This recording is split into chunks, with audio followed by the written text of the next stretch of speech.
Welcome to the Heavy Spoilers Show. I'm your host Paul, and this video we're breaking down Gen V. Episode 4 is now here and it's packed with Easter eggs, hidden details and things you might have missed. Throughout this video we're going to be breaking it down and also talking about some theories about where things are going to go. On our last video we discussed how Maries Aunt Pam called Cipher Dr Gold, and we said that it sounded like Godolkin. Sounded like an idiot, but we find out that's Ciphers' his son. There was actually a little clue when we looked at what Pam said, and huge shoutouts to graymancharge. That user pointed out in our last video that Godolkin is an anagram of kin of gold. Kin o' gold. We'll discuss that more in a bit, but basically in this episode, Gen V turns into UFC as the bloodbender is forced to fight the gender bender.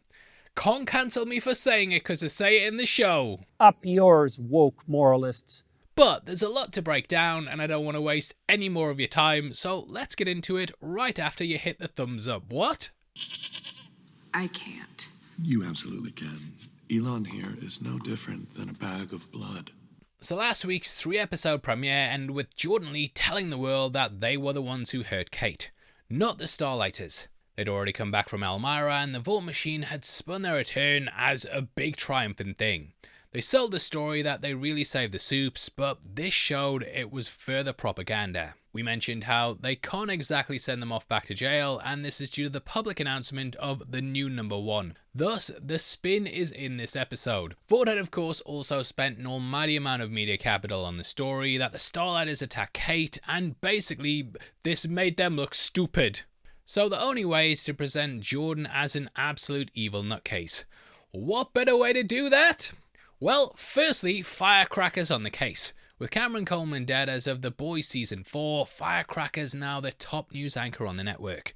The show opens with an explosion and then some country music with a voice chanting USA, USA! Country music is bloody so hot right now as well.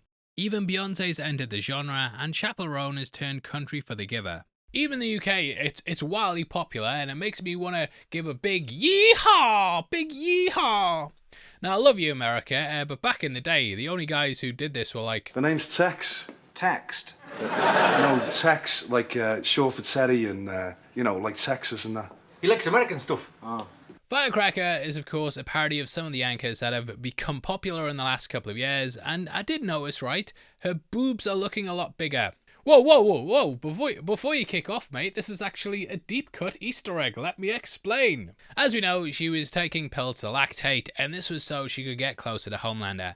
However, this had side effects, and we could see she was slowly getting sick from it. I do wonder if this will play into her reports throughout the season, and we might start to see her getting sicker. See, I'm not a pervert, I'm just very good at my job. Firecracker then says, "We're about to enter the Gaytrix." Yep. Eric Kripke has clearly been keeping his finger on the pulse with the term The Matrix being used more and more frequently. Basically refers to a system used to control you and is an anti-establishment message that's been used to explain attacks on certain figures. Andrew Tate pretty much popularised the term and it's now widespread and used by lots of different people. We then go to the campus and see statues of the alumni including Crimson Countess and A-Train. Where the latter is kind of up in the air, but I do feel like he might end up joining the rebellion. What Firecracker's doing though is sounding the signal of a woke plague at God U. The headline also says Marxists have infiltrated the campus, and both are buzzwords often used to describe the left. This is even crossed over the pond, and it's a phrase used regularly online, even to the point Tory MP Suella Braverman's in hot water because of it. It's basically a theory though that there's leftist groups actively trying to undermine Western institutions like colleges and universities with their progressive ideals. It's very funny that Vought are using this attack line as they themselves sell Brave Made Pride bars and use rainbow capitalism to make money. I think it's all just a comment on how capitalism and consumerism will commercialize ideas and use them to boost their bottom line, and they don't really care about the ideology behind it, just about the money. Colleges have always been places of protests though, and if you look throughout history, you have movements like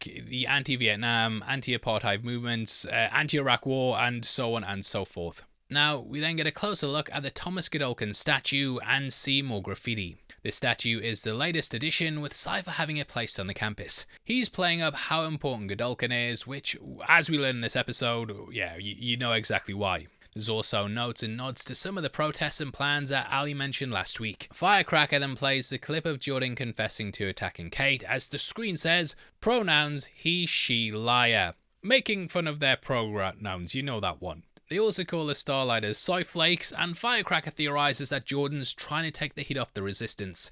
As we saw, Annie's still on the run after the end of The Boys Season 4. This is all just causing a major problem for Vought though, as they need the public to believe that they got the attacker, especially as Dognot killed them. They control the narrative, but Jordan's causing problems with their stranglehold by telling people the truth. The attacker has to be someone who they're at war with and ideologically opposed to. So they say Jordan's a liar, and even though Jordan's admitting to it, soup on soup violence doesn't fit the agenda. Vought also say that DEI is to blame. This has picked up a lot of backlash politically in the last couple of years, and it was a major talking point at the last election. Kate also backs this up by telling her quote-unquote truth on TikTok and says the Starlighters were to blame. She's of course losing her powers and wants to stay in the good graces of Vought, for now at least. Justine then says how Jordan showed her their dick. Obviously, the bathroom issue's another debate that's been something garnering a lot of headlines recently, especially over in the UK due to recent court rulings. Justine says she's the victim of a trans agenda and of the God You groomer. There's just lots of different campaigns because Jordan attacked them out in the open, and now they're using their full power to show they shouldn't be fucked with. Homelander is the most powerful man on Earth in more ways than one, and he has the entire media machine behind him.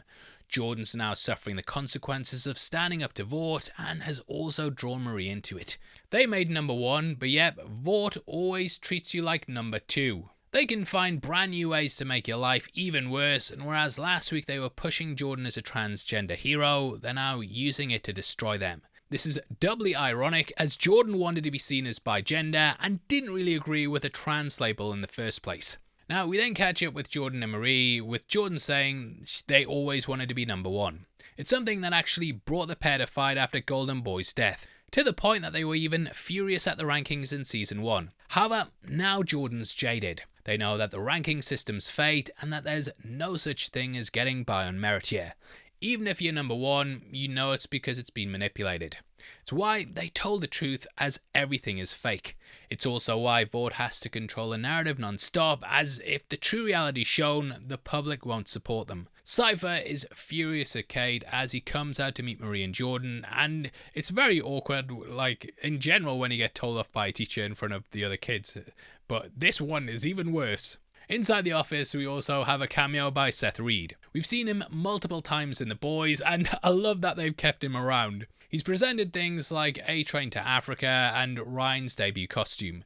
He's also, just like Rufus, totally dickless as the Ice Princess snapped his knob off. Now he's basically here to control the PR and tell them there's going to be a UF style fight as they're presenting Marie and Jordan as bitter enemies. We have one body equal one gender slogan, my pronouns are kick ass, as well as the logo for Marie Moreau. It looks weirdly like a swastika, which isn't a surprise given the origins of Vought. Seth then says, "We have Jordan Lee, top dog, but confusing, duplicitous. He then presents Marie as the babyface, one of the good ones."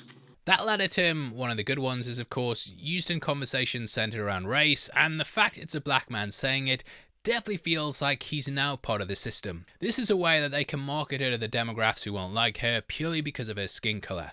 This is an excuse that Brink brought up in Season 1 as he explained why he thought they had to be careful. But ultimately, it's just placating to racists. She looks nice and can easily be accepted as the hero. Face is also a wrestling term used to describe a good guy or girl. Now Jordan is playing the heel, which is the bad guy or girl in a wrestling match. John Cena, The Rock and Hulk Hogan are probably the most famous faces of all time. On the flip side of this, Ric Flair, Triple H, Chris Jericho, Hulk Hogan again, and The Rock again, they've been some of the best heels of all time. Even Cena's heel turn recently was widely publicised as well. It's a battle for number 1 as Vought present hostility at the university, and it's the gender bender versus the blood bender, with the former reminding me of Futurama. The gender bender. I mean, it's literally the same scene. The gender bender. You'll be the most unpopular robot fighter since Sergeant Feces Processor.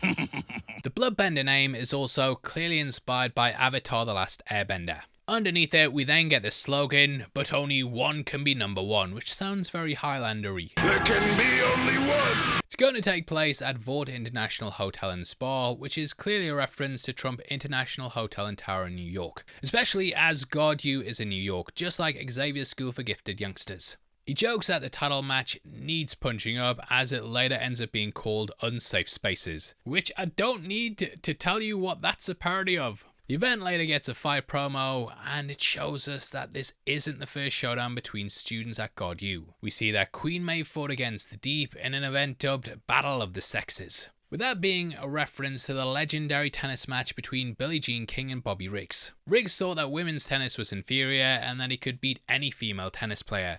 King originally declined before then smoking him in 3 sets. I have no doubt that the Deep said something sexist, which ended up with Maeve wiping the floor with him. We then see the Flightless versus Sightless, which featured Eagle the Archer versus Blindspot. Eagle's obviously a play on Hawkeye, with Blindspot being a play on Daredevil. Eagle helped recruit the demon of the Church of the Collective, and he gets smeared by the church later on, and even tried out a rap career. Blindspot was a protective recruit for the Seven, but we did see that Homelander burst his eardrums. We then hear the voiceover say, "It's for the legends to become gods," and then see Homelander. Interestingly, he never actually went to Godolkin University, which of course has the word God in it.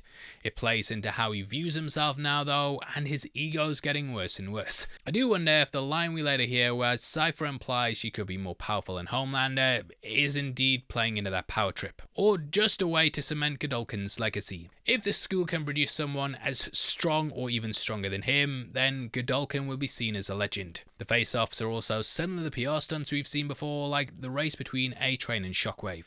They say that one has chosen their gender and their villainy. On the flip side of this, Marie's been born with heroism in her veins, which is a nice reference to how she's the chosen one of Project Odessa. A UFC fight being used for marketing by the establishment is also interesting, as the UFC is often criticised for leaning towards the right. Dana White has been a vocal supporter of Trump, and when Trump appeared at one of the UFC events, he was cheered even though it was a very controversial time. So I think this is the boys team picking up on that and using the UFC basis for their political commentary. Unlike the UFC though, this is scripted like the WWE. Now in this meeting, Cipher loses it and says they don't have a choice. It's clear that these are orders coming from the top and everyone will do whatever Homelander says. Marie has to win despite them fighting for real, which is what we see later on. I did wonder how he would ensure these rebellious students would play along, and even later on, you know, they do the threat of Emma going to Elmira, but that wasn't enough. The pair end up kissing in the octagon, and yeah, it's going to cause more shit down the line, I can imagine.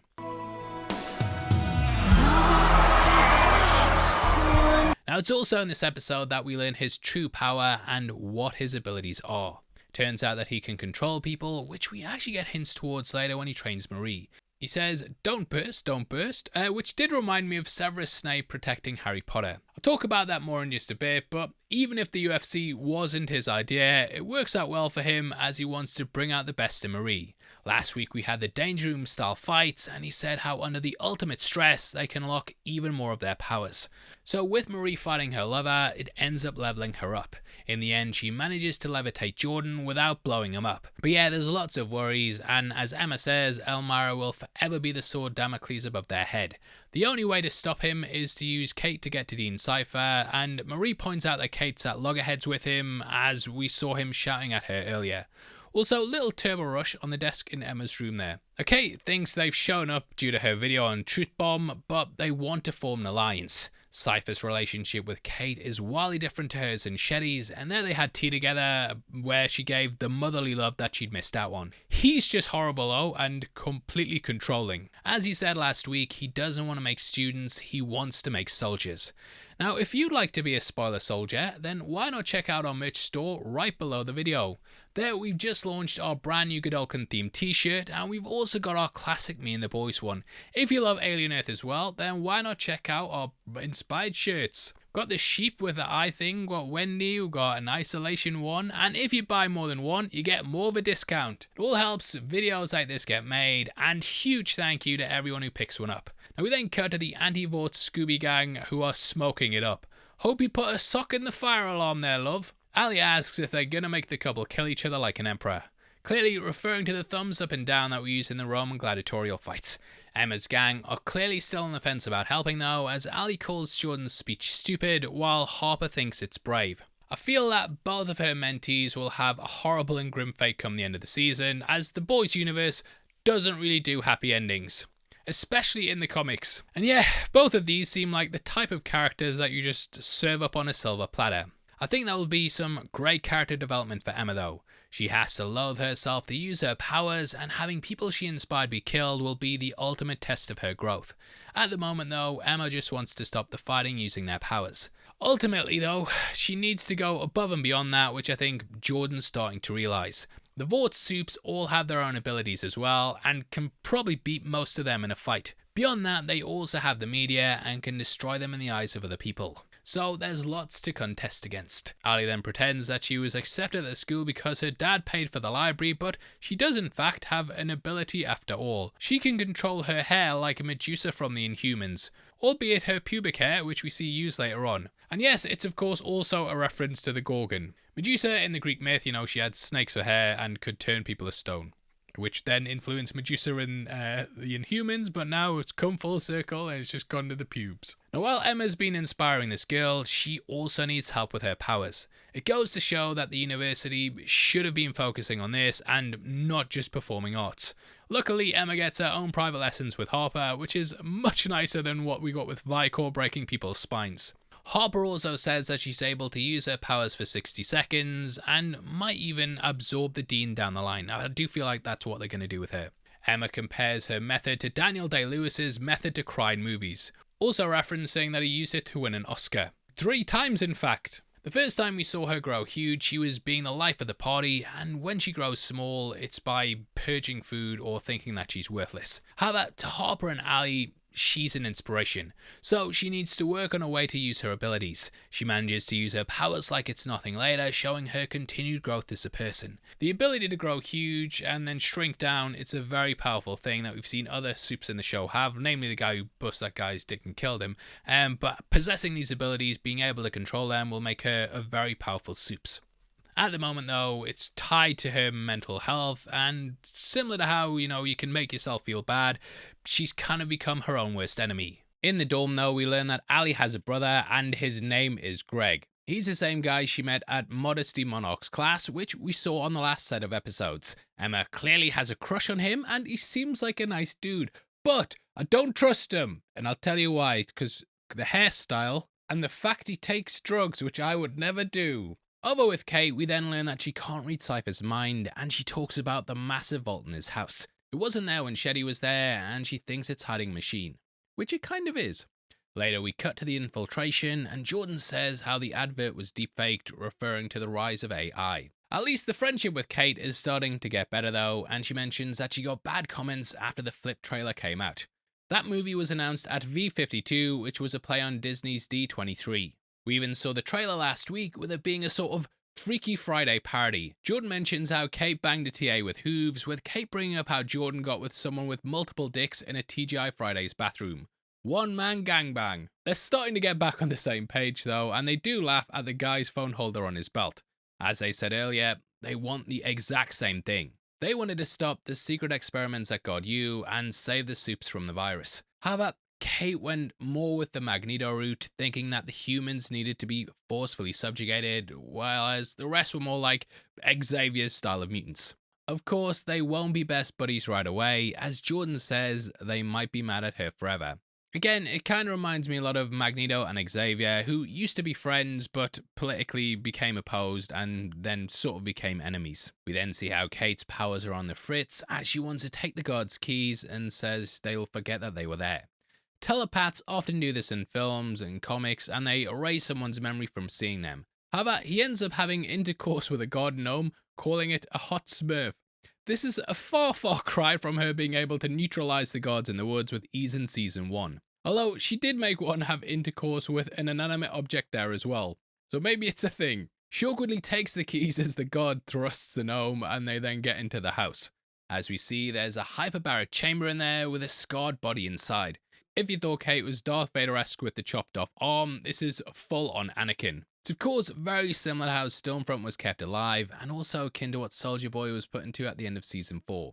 Now to me, it's quite clear that this is Thomas Godolkin. The last we saw he was in that lab which burned around him. Explaining the state. We learn later on that Ciphers his son, so this is pretty obvious by the end of the episode.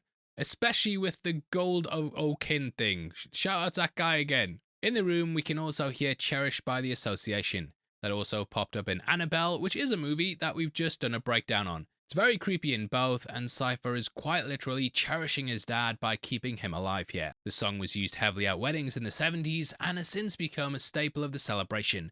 The no doubt feelings that Cipher has, as he can't speak to his father like he would want to. If it is indeed him, which, yeah, it is him. It's him! He's also trying to mold Marie into what he wants, so it has a double meaning here. Now, the song came out in 1966, which is the year before Godolkin was burnt to a crisp. After the 1967 accident, he likely would have been kept alive and in stasis, unless he has V in his system that's keeping him at a certain age. It also continues the 60s hits with Can't Take My Eyes Off You by Frankie Valli being used last week. He opens his eyes when Jordan takes a picture, and I do wonder how this ties to Marie. Personally, I think they're trying to unlock a healing power, which we saw her attempting to use on Kate. If she can restore him, then he'll finally be free from this chamber. He's also not the only person Vought have kept alive. Stormfront was kept on life support after getting her ass beat at the end of Season 2, but eventually she took her own life. We then cut to Marie's private training session. Her goal in this lesson is to move the bags of blood over to the empty table. She needs to become one with her powers, and like Bruce Lee said in Enter the Dragon, don't think, feel. It starts to work initially as the blood bag floats in the air, but it then explodes. This is all part of Cipher's plan to make the soups more super, and she calls him Yoda, which refers to Star Wars and how the Green Jedi trained Luke. He had to float rocks, and levitating them would let him be one with the Force. It requires a gentle touch, and if she can manipulate blood this way, she may be able to heal someone. Last week we discussed how it seemed like she was trying to heal Kate, and I do think that Cipher basically wants her to heal his dad. I did crack up though when he told her to put her hand down, as it does nothing. Maybe she was inspired by Eleven in Stranger Things or something. The bags aren't enough though, and he then moves her onto another task, which is levitating Elon Musk. Well, not the real Elon, but a goat named after him. There is a reason for this though. They name the animals after assholes so they don't feel bad if they die. Subtext is for cowards. The next one is Julia Fox, which I didn't even realize there was like controversy around her, but I don't know if it's because the animal's a fox and they're just saying who's got the name of a fox. I do wonder though if Cipher can enhance her powers, as he says, don't burst the bag. At the end of the episode, we know that he can control people, but it might just be the tip of the Bloodberg. Marie blows the goat though, as she's distracted by the Dean's neck. Marie can detect if someone has Vought blue in their veins, and it appears Cipher does not. It's the same thing she did to see that Victoria Newman was a soup in Season 1. There we learned that the pair had the same powers, and both also killed their parents, which resulted in them both being taken to Red River. Newman took an interest in her, and may become a mentor to her if she hadn't been exposed and then killed. Now her mentor is a sadistic Dean who wants to improve her abilities, which is very much a mirror of the whole thing with Shetty, Kate, and now the Dean. As for Vought Blue though, I do wonder if there's another compound out there that we're unaware of. However, it might also hint that Cipher is simply an extension or a puppet of someone, which he demonstrates in the fight, even calling them meat puppets with no strings, which is of course a reference to Pinocchio. I got no strings to hold me down, to make me fret or make me frown. This got me even thinking that potentially Cipher could be a puppet of Godolkin. One thing I noticed is when the guy was in the chamber, there was a weird thing that happened to his eyes. I don't know if I'm seeing things there, but to me there was like a weird effect when he opened them. Potentially him breaking his hull for a second. He might be the brains that's just using Cipher as the muscle. Sort of in like a reverse Jason Stryker thing. Godolkin would be puppeting Cipher, and this is why he's got no V. Maybe the father is using the son, and his power could be about controlling them. Though Cipher said the home had cameras, we learn that the guy in the tub spotted them. So he's clearly having communications with him. Fact is though, Cipher is human, and I have another theory at the end that I want to talk about that I think might be more likely. We'll theory time it there. Cutting to the inner circle, Emma isn't best pleased that Kate's now back with him.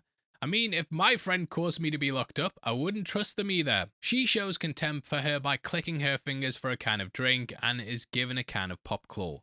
Emma gets given the wrong flavour, which hints to Kate's powers not working.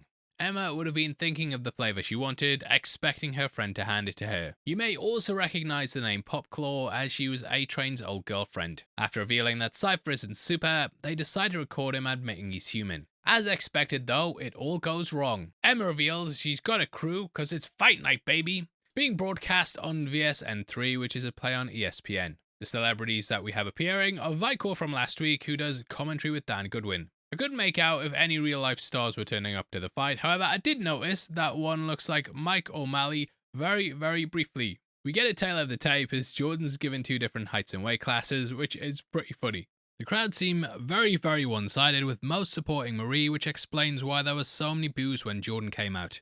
While Marie and Jordan stare at each other nervously, Emma's then given a camera. The plan is to sneak it past the security checkpoints to Emma, who can then get the confession on tape. She gives Allie the nickname Bushmaster, which might be a reference to the Marvel Comics villain of the same name, but also because she can control her bush. Allie seems to like it before they're interrupted by Harper phasing through the door. Greg is on lookout duty, and I just find him a bit dodgy. Again, it could be the haircut. Super sweet looking ass haircut. It's a task straight out of Mission Impossible though, as she then enters the pipe. Channeling her inner IMF agent, there's also clear notes of Die Hard and John McClane going through the vents. Kate then comes face to face with the gnome fucker again as she goes to meet Cipher. He messes with her really heavily and talks about how they've got complete privacy in the VIP box, knowing that they're being spied on likely. Meanwhile, the lovers turned fighters are preparing for their fight. All the while, the crowd is chanting, "Fuck you, Jordan." Just like the UFC or WWE, Jordan explains that they got their powers at the age of 6 and hid it from everyone, but this then led to nightmares. They dreamt that people would stare and point at them. He's thinking of this now as it's becoming real, or at least he thinks it is. It's of course a metaphor for coming out and how people often hide who they are out of fear. As Marie says though, this is all fake. The crowd has been manipulated by Vought and they aren't really the bad guy that everyone seems to think they are. Cutting to Emma, she then has to get a move on as water fills the pipe. Luckily, we have Bushmaster use her powers to save the tiny hero. One downside though, she ends up in the Dean's Bog, just before he needs to drop the kids off at the pool. You see everything, basically, and not only does he expose himself there, he also reveals the truth about his father. Luckily for Emma, she gets out the bowl before she gets log-jammed. Kate thinks she's about to get the info, but is then interrupted by the fight walk. Kate then tries again, as she pretends her powers are back and better than ever. Cipher is totally uninterested though, and just wants to focus on the fight. As they discuss things, we get a good look at the fight mat with adverts for Turbo Rush. Again, that's A-Train's drink, and Resuperate, which is a play on Rehydrate, and Patriot Cow, which might be a steakhouse. Kate then says that she thinks she knows he's human, which leads him to demonstrate probably the most overpowered power in the boys' universe. The Dean can control people, and he takes control of Jordan after they kiss Marie. Again, this could potentially actually be an extension, and he's being controlled by Godolkin, who's using him like a puppet. Once again, he knows that he's being filmed, and calls the camera placement sloppy work. I don't know if he's all-seeing and all-knowing though, or if the students are just really bad spies, but yeah, he's clearly one step ahead. The pusher then acts incredibly obvious that she's setting him up, and then gets the Uno reverse card used on her. He's seen right through her and says if her powers were back 100%, then none of this would be happening. He knows that she hasn't got her powers back, and again it implies that she's actually the most powerful supe on the campus. If she were able to push him though, then she wouldn't need to just dance around the fact that he's human and blackmail him. So her being taken out is basically the queen taken off the board. It's kind of similar how in the X-Men movies you'll often see Professor X taken out early on. When a character is just so overpowered, you need to depower them, and that's kind of what they've done with Kate. It all leads to Jordan being held in the air, but showing that Marie's powers are now more controlled. This also highlights the Dean's experiment worked, and that he's unlocking new abilities in her. Things got very tense, and I did think, is Jordan going to explode? And we know from Newman, he could easily pop people's heads. This power though, and the fact that the Dean has it, makes him seem almost impossible to take down. I do wonder though if Harper's going to come into effect, as we know that she can copy someone's powers for 60 seconds. I think that would be the best way to take him, absorb his powers for that long, and then, yeah, take him out for good. Now, he is still technically human, and we don't get it revealed how he can do this. However, we do have a theory time. Okay, so as we know, Compound V is blue and in the blood of every soup. Because of her knowledge of it, Marie's able to differentiate between human blood and soup blood. But what if the Dean is using V24? Introduced in Season 3, it allows normies to have powers for 24 hours. So maybe the Dean is on the green. It's what we saw Billy use to kill Gunpowder and go toe-to-toe with Homelander. Unfortunately though, it did end up giving him cancerous tumours. But what if our boy Cipher or Godolkin managed to remove the side effects of Temp V and is regularly using it? Godolkin was of course experimenting on the blue V and may have been able to develop it further. Watching his friends die in front of him after injecting it, it might have made him come up with another way around it. That's pretty much why V24 was developed in the first place, but what if Godolkin has basically figured out the kinks? With it being a different colour, she might not recognise it and may have only been looking for the true Vault Blue. Either way though, it's not looking good for Kate, who may finally be sent to Elmira herself. She's had a lot of chances and definitely isn't playing along with the rules. In fact, none of the kids are.